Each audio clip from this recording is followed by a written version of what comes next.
One of the top players still available in the portal is no longer available in the transfer portal. Zach Seyko of On Nittany Lions is here because Amari Campbell is now a member of Penn State's defense for new defense coordinator Jim Knowles. And I like Campbell a lot. I've talked about him a couple times in recent weeks here on the show, Zach. He had 6.5 sacks last year for North Carolina, 45 total tackles, PFF grade is 72. I think this is one of the better linebackers to move in the spring window. It has not been a position that's produced a lot of high-end guys. We'll talk about one potential option that could move to an ACC school later on the show, but I like this move for Penn State again, and I just generally like the aggression we keep seeing from Penn State. You know, this is an all-in, chips on the table, hold nothing back sort of national championship expectation year. And I think this is just the latest example of, Penn State is doing everything they can to win the big one. Well, and that's why I say national title or bust. Some people that are in the Penn State sphere will disagree and say, "Well, there's always next year." Is there really? Is there really always next year? Because you bring back your fourth-year quarterback, you bring back both of your running backs that are superstar tandem. I mean, they're top 5 in the country individually, and you have them at the same school. You bring in Jim Knowles at a $3.1 million contract per year. Okay, and then you add Trevor Pena, who was thrown under the bus immediately by Fran Brown in Syracuse, saying that he's in it for money. He's in it for money. And Penn State wouldn't routinely make moves like this, but they are. They go and upgrade the slot wide receiver position. They go and upgrade the linebacker room. Now, granted, I don't think they would have done this if they didn't lose Tamir Robinson to USC, but they definitely, after that happened, James Franklin publicly said, we need a linebacker. There's no other way to look at it. And yeah, this is an upgrade over Tamir Robinson, in my opinion, because the veteran experience, 70, I think he had 45 individual, solo tackles. I think somewhere 70 total tackles for Amari Campbell at North Carolina. I like the way he moves in space. I would say that here's the thing with Penn State, though. They don't have a proven Mike linebacker. They're running a 4-2-5, which I guess helps because you don't need a quantity of linebackers here, but you need a Mike and a Will. And Amari Campbell is more of a Will, and you can tell by that because he has 6.5 sacks last season at North Carolina. That's a guy that's a stand-up blitzer. He can cover, he can go with the running back, but can he take on an interior offensive lineman?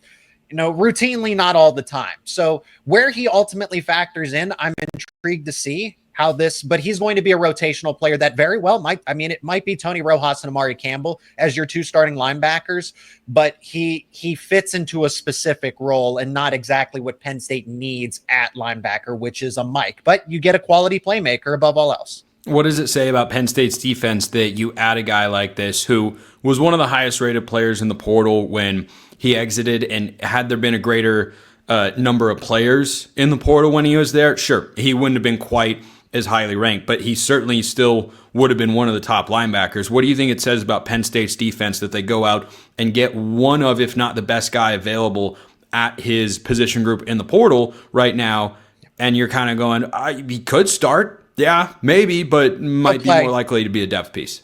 He'll play. So I don't really look at it as, well, he's on the bench. It's how many snaps are you playing? So he might not be the designated starter, but it's like a 6-man in basketball. If you're playing some of the most snaps in a football game, what does it matter if you're out there for the first couple of drives?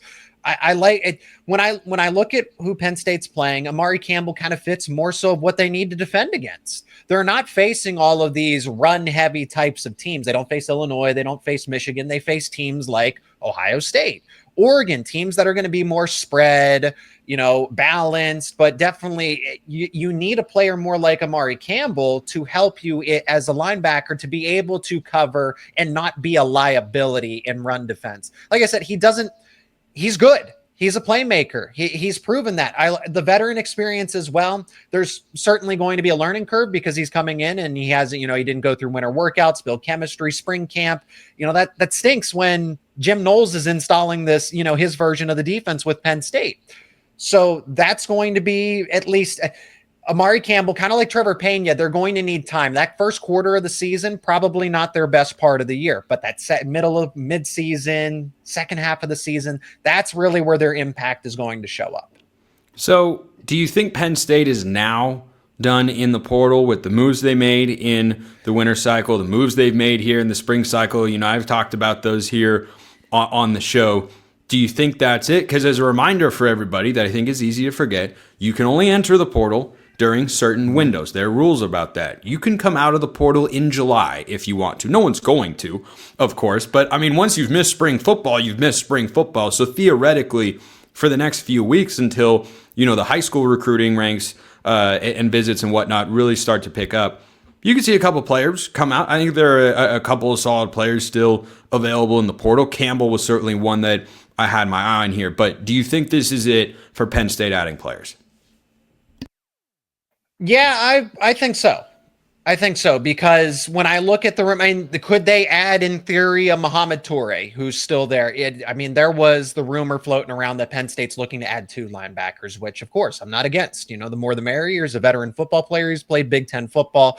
The red flag with him is that he's had 2 ACL surgeries. So it's so we'll see where Toure ultimately ends up, but he's a good football player. You at least get Amari Campbell. Why I say they're finished is because I don't think there's anybody in the portal that's better than what they have. Defensive tackle is a need. I've come on your show and said that, hey, after Zane Durant and Alonzo Ford, there's a lot of, unproven players. They have the depth, but they don't necessarily have another immediate impact starter. Okay, Xavier Gilliam, I'm going to mention him because James Franklin shouted him out at spring camp. But until he shows it right, he's still unproven. There still wasn't anybody in the transfer portal at defensive tackle that was better than what Penn State had. So what does that kind of tell you?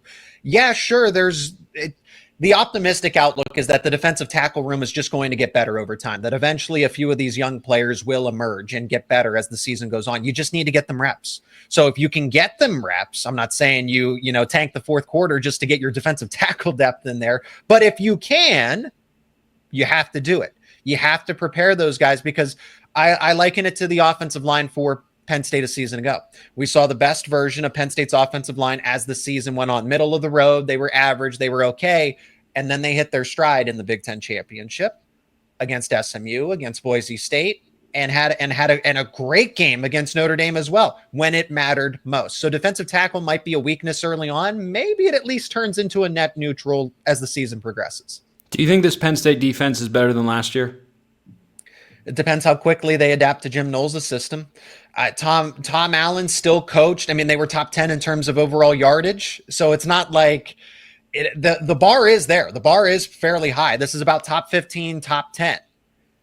Jim Knowles can take this. So he's inheriting. Now he doesn't get Abdul Carter, but he's still inheriting a group that's been around the top 10 from Manny Diaz to one season with Tom Allen to now what he's bringing in. To any of the Ohio State fans that say, well, Zach's got to be patient, it takes 2 to 3 years. Jim Knowles inherited barely a top 50 defense when he came into Ohio State. He's getting a top 10 group for Penn State, and it's in a system that was already in the 4-2-5. It just adds Knowles' wrinkles to it. It just adds the subtle schematics and everything like that. But they've been running the 4-2-5 now for the past couple of years. This is what James Franklin has always wanted, because he thinks it's best suited for the Big Ten. And it is. When you have to play USC one week, Oregon another week, I'm not saying specifically for this season, but you have a lot more spread offenses that you have to take account in for, while at the same time preparing for Illinois and Michigan. How you offset all of that and at least remain balanced, you run a 4-2-5. Passing in the Big Ten. Optional to some, but not to all. Just optional to the ones that don't want to, go to a conference championship game. But hey, I respect Iowa. Good program. Great fan base. Tough place to play. The forward pass, it turns out, matters a heck of a lot. So does having great segments like that one with Zach Seyko, Locked On Nittany Lions. Great, as always.